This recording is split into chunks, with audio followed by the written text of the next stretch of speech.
Yeah, in this video, I'm going to explain about what is normal. What is normal? Normal is a line drawn perpendicular to the ray of incidence. Let me take a plane mirror.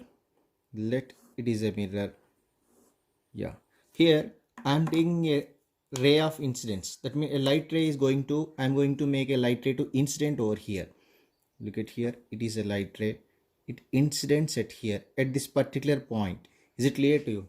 Then after, it will reflect because it is a mirror. That means it's going to reflect. Yeah, here you got it. Then normal is nothing but a line drawn perpendicular to the ray of incidence. It is the particular point of incidence of this incident ray. Let me draw a perpendicular.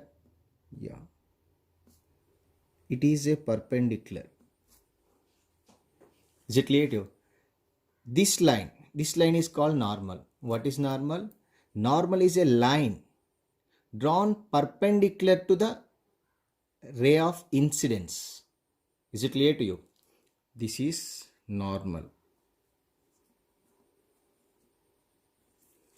This is incident ray.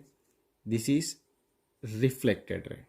Is it clear to you? That means what is normal? It is a perpendicular. It is a perpendicular line to the point of incidence. Here you can observe it is an incident ray. It incidents on the mirror at this particular point. For that point, we need to draw a perpendicular line. This line is called normal. Is it clear to you? What is normal? Let me explain once again. Normal is a line drawn perpendicular to this point. What is that point? That point of incidence. Here the incident ray is going to intersect at here.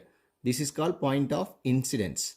Normal is a line drawn perpendicular to the ray of incidence. Is it clear to you? Let me draw the angles. Here we are going to get the angle made with the incident ray is going to make an angle with normal. It is called angle of incidence.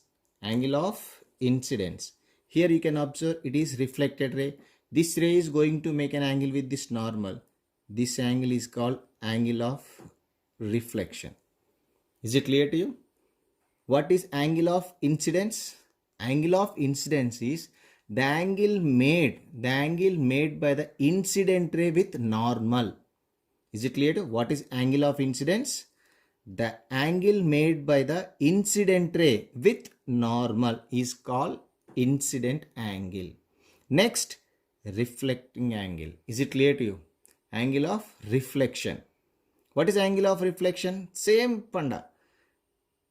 Here, the angle made by the reflecting ray with normal. Is it clear? The angle made by the reflected ray. It is incident ray, it is reflected ray. This reflected ray is going to make an angle with this normal. This angle is called angle of reflection. I hope so you got this one. Right. Here we have completed normal, angle of incidence, angle of reflection. Let me explain once again what is normal. Normal is a line drawn perpendicular. Have you observed this line is perpendicular to this surface. Sir, you can think, sir, we can draw here one line, here this if you draw a line it here, it is also perpendicular to this surface only. Na? Okay, it is perpendicular. You can draw here perpendicular, but that perpendicular line want to be at the point of incidence. Is it clear to you? We need to draw a perpendicular at the point of incidence. Is it clear? This is incident ray. It incident on the surface at this particular point. That means whatever the perpendicular you have drawn at this point, this called as a normal. Is it clear to you? Normal is a line drawn perpendicular to the ray of incidence. What is angle of incidence here? Here we need to know that the angle of incidence and angle of reflection are equal. That means angle I going to equal with angle R in mirror. Angle of reflection in that this is first funda. Angle I is equal to angle R. Angle of incidence must equal with angle of reflection. That means whatever the angle you got here, suppose here you got 30 degrees. Here you are going to get 30 degrees. In reflection, that must. Angle of incidence is going to equal with angle of reflection. Is it clear to you?